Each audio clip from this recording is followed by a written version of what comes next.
পুরনো আমলের কথা। এক গ্রামে ইউনুস নামের এক কৃষক বাস করত। তার বিয়ে হয়েছিল অনেক বছর আগে, কিন্তু তার কোনো সন্তান ছিল না। ১৫ বছর পর তার ঘরে একটা পুত্র সন্তান জন্ম নিল। কৃষক ও তার স্ত্রী খুব খুশি হলেন। চারপাশের সব মানুষ তাদের অভিনন্দন জানাতে আসলেন। সেদিন সকালে কৃষকের বাড়ির সামনে এক বৃদ্ধ ভিক্ষুক এসে হাজির হলেন। বৃদ্ধ দরবেশ ভিক্ষা চাইলেন। যেহেতু সেদিন কৃষকের ঘরে আনন্দের পরিবেশ ছিল, তাই তিনি দরবেশকে ভিতরে ডেকে নিয়ে বসার জায়গা দিলেন। দরবেশ বসার পর কৃষক তাকে বললেন, বাবাজি, আমাদের ঘরে অনেক বছর পর একটি সন্তান জন্ম নিয়েছে। দোয়া করে আপনি এর নাম রাখুন। বৃদ্ধ দরবেশ যখন শিশুটিকে কোলে নিলেন, তখন তিনি দেখলেন শিশুটির বাহুতে একটি বিশেষ চিহ্ন রয়েছে। বৃদ্ধ দরবেশ মুচকি হেসে বললেন, বেটা, তোমার এই ছেলে একদিন খলিফা হবে। ১৬ বছর বয়সে তার বিয়ে হবে। এই রিয়াসাতের স্ত্রীর মেয়ে অর্থাৎ রাজকন্যার সাথে তার বিয়ে হবে, আর তারপর সে এই রিয়াসাতের খলিফা হয়ে যাবে। বৃদ্ধ দরবেশের এই কথা শুনে ইউনুস খুব খুশি হলেন। যখন গ্রামের লোকেরা জানল যে ইউনুসের ছেলে একদিন খলিফা হবে, তখন সবাই তাকে দেখতে আসতে লাগল। একদিন সেই রিয়াসাতের খলিফা হরিণ শিকার করতে করতে জঙ্গলের অনেক দূর চলে গেল, কিন্তু হরিণ তার হাতে এলো না। হরিণের পিছু কর্তব্য করতে খলিফার তৃষ্ণা পেয়ে গেল, কিন্তু আশেপাশে কোনো নদী বা পুকুর চোখে পড়ল না যেখান থেকে খলিফা তার তৃষ্ণা মেটে পারে। খলিফা অনেকক্ষণ ধরে জঙ্গলে এদিক সেদিক ঘুরছিলেন। পানির খোঁজে ঘুরতে ঘুরতে তিনি সেই গ্রামে পৌঁছে গেলেন যেখানে ইউনুস থাকতেন। সেখানে খলিফার দৃষ্টি পড়ল এক বৃদ্ধ দরবেশের ওপর। খলিফা দরবেশের কাছে পানি চাইলেন। বৃদ্ধ দরবেশ তাকে অপেক্ষা করতে বললেন এবং নিজের ঝুপড়ির ভিতর থেকে পানি আনতে গেলেন। পানি এনে খলিফাকে দিলেন। পানি পান করার পর খলিফা দেখলেন বাহিরে অনেক মানুষ একদিকে জোড়াও হয়ে যাচ্ছে। তিনি দরবেশকে সেই লোকেদের সম্পর্কে জিজ্ঞেস করলেন। দরবেশ জবাব দিলেন, এরা সবাই ইউনুসের বাড়ির দিকে যাচ্ছেন। কার্টুন সেখানে এক ভাগ্যবান শিশু জন্ম নিয়েছেন, আর এক বৃদ্ধ দরবেশ তার সম্পর্কে ভবিষ্যৎবাণী করেছেন। খলিফা অবাক হয়ে জিজ্ঞেস করলেন, বাবা, এমন কি ভবিষ্যৎবাণী করা হয়েছে যার জন্য সবাই ওই দিকে যাচ্ছে? দরবেশ বললেন, লোকেরা সেখানে যাচ্ছে কারণ বৃদ্ধ দরবেশ বলেছেন, যখন ইউনুসের ছেলে ১৬ বছর হবে তখন তার বিয়ে হবে এই রিয়াসাতের খলিফার মেয়ের সাথে, আর সেই ছেলে রিয়াসাতের পরবর্তী খলিফা হবে। এ কথা শুনে খলিফা খুব রেগে গেলেন। তিনি বললেন, একজন সাধারণ কৃষকের ছেলের আমার মেয়ের সঙ্গে কিভাবে বিয়ে হতে পারে? খলিফা দরবেশকে বললেন, দাদা, যে আমি এই রিয়াসাতের খলিফা, আর আপনি কি মনে করেন আমি আমার মেয়ের বিয়ে এক গরিব কৃষকের ছেলের সাথে দিব? বৃদ্ধ দরবেশ শান্তভাবে জবাব দিলেন, বেটা, যা কারা ভাগ্যে লেখা থাকে তা কেউ মুছে ফেলতে পারে না। কিন্তু খলিফা তার ক্ষমতার পর খুব অহংকার করতেন। তিনি রেগে বললেন, বাবাজি, আমি তোমাকে দেখিয়ে দিব ভাগ্যের লেখা আমি মুছে ফেলতে পারি। বৃদ্ধ দরবেশ মুচকি হেসে বললেন, আমি এখানে আছি, তুমি দেখে নাও কি হয়। এ বলে খলিফা দরবেশকে সালাম করে তার প্রাসাদের দিকে রওনা হলেন। সে রাতে খলিফার ঘুম হল না। তার মনে বারবার এই কথা আসছিল, যে কোনো মূল্যে তিনি দরবেশের ভবিষ্যৎবাণী সত্য হতে দিবেন না। পরের দিন খলিফা ছদ্মবেশ ধরে আবার সেই গ্রামে গেলেন। লোকজনের কাছে জিজ্ঞেস করে অবশেষে তিনি ইউনুসের বাড়িতে গেলেন। খলিফা বাড়ির সামনে গিয়ে ডাক দিলেন। ইউনুস ডাক শুনে বাহিরে এলেন এবং জিজ্ঞেস করলেন, আপনি কে আর কেন এসেছেন? খলিফা, যিনি এখন ব্যবসায়ের ছদ্মবেশে বেজেছিলেন, তিনি বলেন, আমি পাশের গ্রামের একজন ব্যবসায়ী। আমার নিজের কাপড়ের ব্যবসা আছে। আমি শুনেছি তোমার ঘরে একজন ভাগ্যবান শিশু জন্মেছে, আর তার ভাগ্যে খলিফা হওয়া লেখা আছে। ইউনুস বললেন, আপনি কোথায় থেকে শুনেছেন? খলিফা বললেন, যদি তুমি বুড়ারা মানো তাহলে একটা কথা বলি। ইউনুস বললেন, জি, বলুন। খলিফা বলেন, তুমি তোমার শিশুটিকে আমায় দিয়ে দাও। এর বিনিময়ে আমি তোমাকে প্রচুর অর্থ ও সম্পদ দেব, আর তোমার শিশুর লালন পালনও আমি নিজে করব। এ কথা শুনে ইউনুসের স্ত্রী তৎক্ষণাৎ বললেন, না, আমি আমার শিশু আপনার কাছে দিব না। খলিফা কঠিন সুরে বললেন, তুমি একজন সাধারণ কৃষক, তুমি শিশুটির লালন পালন কিভাবে করবে? তুমি কি তার ভাগ্যে লেখা সবকিছু দিতে পারবে? ইউনুস চুপচাপ ব্যবসায়ীর কথা শুনলেন। তারপর ধীরে বললেন, জি, আপনি ঠিকই বলেছেন। আমরা হয়তো আমাদের শিশুকে এমনভাবে লালন পালন করতে পারবো না যেমন বড় লোকেরা করে। ইউনুসের কথা শুনে তার স্ত্রী ধীরে বললেন, ঠিক আছে, আমি আমার শিশু আপনাকে দিতে রাজি, তবে একটা শর্ত আছে। যখন শিশুটি ১৬ বছর হবে তখন তাকে আমাদের কাছে ফিরিয়ে দিবেন। খলিফা তৎক্ষণাৎ বললেন, হ্যাঁ, ঠিক আছে, যখন শিশুটি 16 বছর হবে তখন আমি তাকে তোমার হাতে তুলে দেব। এই বলে খলিফা শিশুটিকে কোলে নিয়ে সেখান থেকে রওনা হলেন। তিনি শিশুটিকে নিয়ে একটি নদীর তীরে গেলেন। আসলে খলিফার মনে ইচ্ছে ছিল শিশুটিকে নদীতে ফেলে দেওয়া, যাতে সে মারা যায় আর যেন দরবেশের ভবিষ্যৎবাণী পূর্ণ না হয়। কিন্তু শিশুটির নিষ্পাপ মুখ দেখে তার হাত কাঁপতে লাগল। তিনি শিশুটিকে নদীতে ফেলার সাহস করতে পারলেন না। অনেক ভেবে খলিফা একটি কাঠের সিন্দুক নিলেন, শিশুটিকে তার মধ্যে রাখলেন এবং সিন্দুকটিকে নদীর জলে ভাসিয়ে দিলেন। খলিফা ভাবলেন, এই সিন্দুক নদীর জলে গিয়ে নিজে থেকে ডুবে যাবে আর এভাবে শিশুটি মারা যাবে। এভাবে খলিফা নিশ্চিতভাবে প্রাসাদে ফিরে গেলেন। তার মনে এই বিশ্বাস ছিল যে এই শিশুটি আর ফিরে আসবে না, তার মেয়ের সঙ্গে আর কখনো বিয়ে হবে না। খলিফা ভাবলেন, অবশেষে আমি ভাগ্যের লেখা মুছে ফেলেছি। ইতিমধ্যে সেই সিন্দুক জলে ভাসতে ভাসতে নদীর একটি তীরে গিয়ে আটকে গেল, যেখানে একজন জেলে মাছ ধরছিল।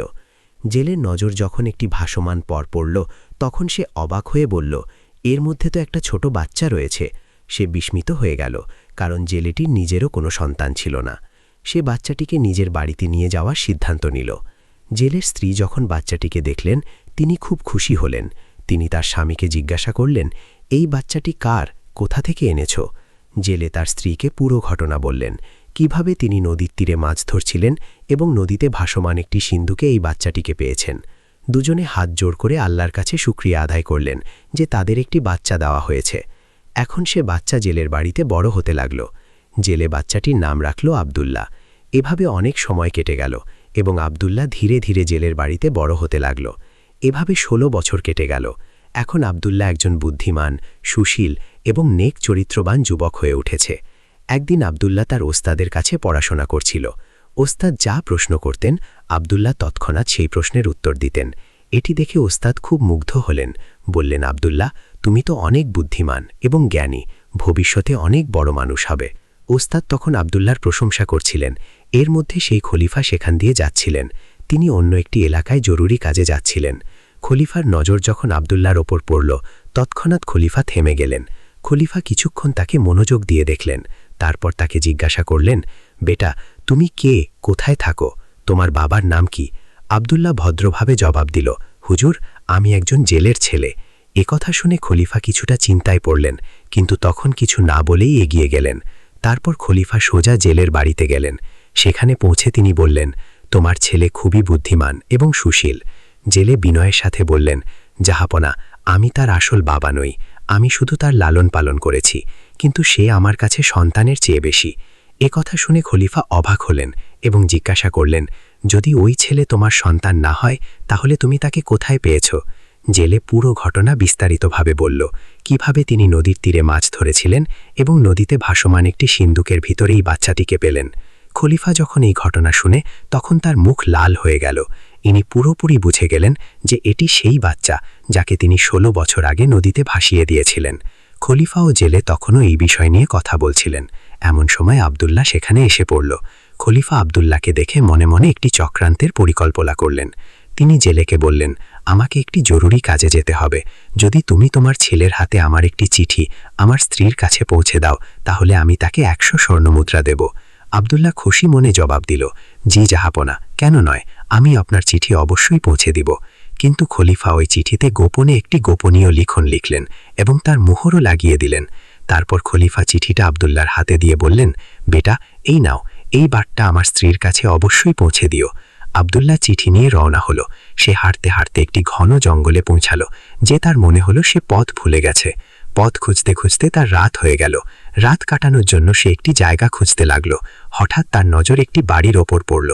আব্দুল্লাহ ভাবল, রাতটা এখানেই কাটিয়ে নেই, সকাল হলে বাকি পথ চলব। এভাবে সে বাড়ির ভিতর প্রবেশ করল। ভেতরে গিয়ে দেখলেন একজন বৃদ্ধা চুলায় খাবার রান্না করছেন। আব্দুল্লাহ বৃদ্ধার কাছে গিয়ে বলল, আমি একটি কাজে জঙ্গলের দিকে আসছিলাম, কিন্তু এখন অনেক রাত হয়ে গেছে আর জঙ্গলে এখন জীবনের ঝুঁকি আছে। বৃদ্ধার আব্দুল্লাহর কথা শুনে তার উপর দয়া হলো।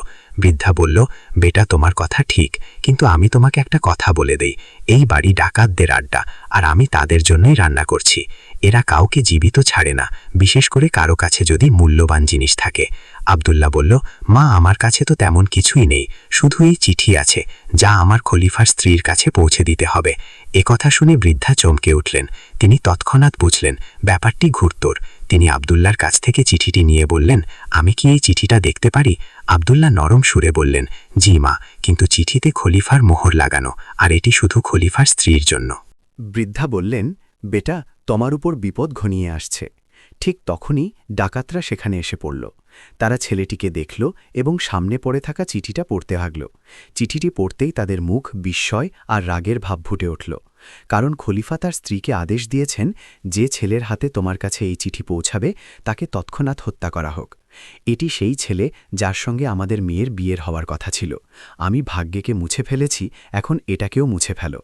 চিঠিটি পড়ে ডাকাতরা একে অপরের দিকে তাকালো এবং তাদের মধ্যে একজন রেগে বলল, এই খলিফা তো খুব জালিম, শুধু এর জন্য একজন নিষ্পাপ ও নেকদিল ছেলেকে হত্যা করতে চায় যে সে ভাগ্য খলিফা হবে। দ্বিতীয়, আমরা ডাকাত হতে পারি কিন্তু খুনি নই, আর কোনো নিষ্পাপের রক্ত আমাদের হাতে লাগবে না। তৃতীয় ডাকাত বলল, এই ছেলেটি সত্যিই ভাগ্যবান, কেন আমরা তার সাহায্য করব না? সব ডাকাত একমত হল যে তারা আব্দুল্লাহর কিছু করবে না, বরং তার প্রাণ বাঁচাবে। সেই বৃদ্ধাও তাদের কাছে অনুরোধ করল যেন ছেলেটি সাহায্য করা হয়।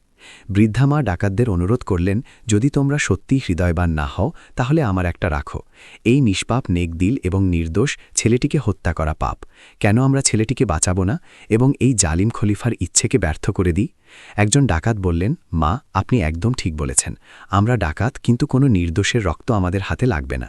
দ্বিতীয় ডাকাত বলল, আসো এমন করি, আমরা এই গোপন চিঠিটা বদলে ফেলি এবং এর জায়গায় একটি নতুন চিঠি লিখি। বৃদ্ধা বললেন, হ্যাঁ, এমন একটি চিঠি লেখো যাতে লেখা থাকবে, যেই ছেলের হাতে এই চিঠিটি পৌঁছাবে সেই ছেলের সাথে খলিফার মেয়ের বিয়ে দেওয়া হোক। এটি প্রকৃতির ন্যায় বিচার। ডাকাতরা তৎক্ষণাৎ একটি নতুন চিঠি লিখলেন, এটিই সেই ছেলে যার জন্য আল্লাহ আমাদের মেয়ের ভাগ্য লিখেছেন। এই বার্তা তোমার কাছে পৌঁছানোর সঙ্গে সঙ্গে বিয়ের কাজ শুরু করা হোক। চিঠিতে খলিফার সেই মোহরটিও লাগানো হলো, যা আগের চিঠিতে ছিল, যাতে কারো সন্দেহ না হয়। আব্দুল্লাহ ডাকাতের লেখা চিঠিটি নিয়ে খলিফার স্ত্রীর কাছে দিল। যেহেতু চিঠিতে খলিফার মোহর লাগানো ছিল আর লেখার ধরনও এক ছিল, তাই খলিফার স্ত্রী বেশি ভাবলেন না।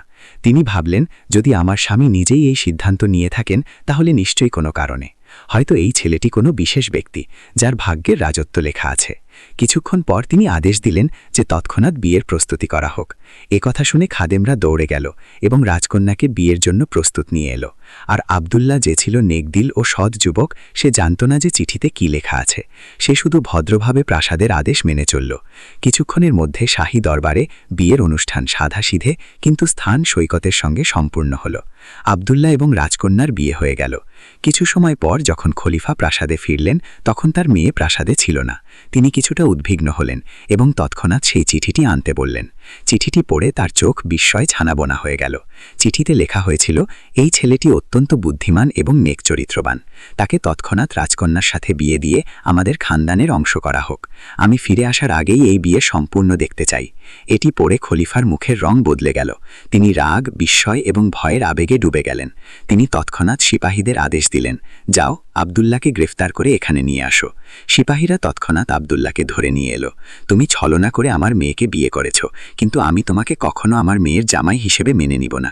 আব্দুল্লাহ খলিফার কথা শুনে ভদ্রভাবে বলল, কিন্তু খলিফা, আমি আপনার সাথে ছলনা করিনি। খলিফা আব্দুল্লাহর কথা কেটে বললেন, তুমি আমাকে বোকা বানাতে চাও, কিন্তু মনে রেখো, আমি এই বিয়ে মেনে নিব না। দুজনের কথা চলছিল, এমন সময় একজন সিপাহী দৌড়ে এসে খলিফাকে বলল, হুজুর, বাহিরে একজন বৃদ্ধ দরবেশ এসেছেন, তিনি এখনই আপনার সঙ্গে দেখা করতে চান। খলিফা তৎক্ষণাৎ সিপাহীকে আদেশ দিলেন, তাকে ভিতরে ডাকো। দরবেশ ভিতর আসতেই খলিফা সম্মানের সাথে দাঁড়ালেন, তাকে সালাম করে তার আসার কারণ জিজ্ঞাসা করলেন। দরবেশ মুচকি হেসে বললেন, খলিফা সালামুত, মনে হচ্ছে আপনি আমাকে চিনতে পারেননি। না বুজুর্গ, ক্ষমা চাই, আমি আপনাকে চিনতে পারিনি। তখন দরবেশ মুচকি হেসে বললেন, আমি সেই ব্যক্তি যাকে 16 বছর আগে আপনি বলেছিলেন ভাগ্যের লেখা মুছে দিব। একথা শুনে খলিফা স্তব্ধ হয়ে গেলেন। তার সবকিছু মনে পড়ে গেল, নদী, কাঠের সিন্দুক আর দরবেশের বলা কথাগুলো। বৃদ্ধ দরবেশ মুচকি হেসে বললেন, খলিফা, ভাগ্যের লেখা কি মুছে ফেলতে পেরেছ? খলিফা লজ্জায় চোখ নিচে নামিয়ে বললেন, না বাবাজি, আমি ভাগ্যের কাছে হেরে গেছি। দরবেশ বললেন, মনে রেখো খলিফা, ভাগ্যের লেখা কেউ মুছে ফেলতে পারে না। এখন সময় এসেছে যে তুমি আব্দুল্লাহকে তোমার মেয়ে জামাই হিসেবে মেনে নাও এবং তোমার রাজত্ব তার কাছে হস্তান্তর করো। খলিফা বিনয়ের সঙ্গে বললেন, দরবেশ, জি, আপনি যা বলবেন তাই হবে। এই বলে দরবেশ বিদায় নিলেন। ইতিমধ্যে খলিফা আব্দুল্লাহকে জড়িয়ে ধরলেন, তার কাছে ক্ষমা চাইলেন এবং তাকে রিয়াসতের সমস্ত ক্ষমতা দিয়ে দিলেন। তো বন্ধুরা, এই গল্প থেকে আমরা এটাই শিক্ষা পাই যে ভাগ্যে যা লেখা থাকে তাই ঘটবে। ভাগ্যের লেখা কেউ পরিবর্তন করতে পারবে না, আর যে আল্লাহর উপর ভরসা রাখে সাফল্য তার কাছে এসে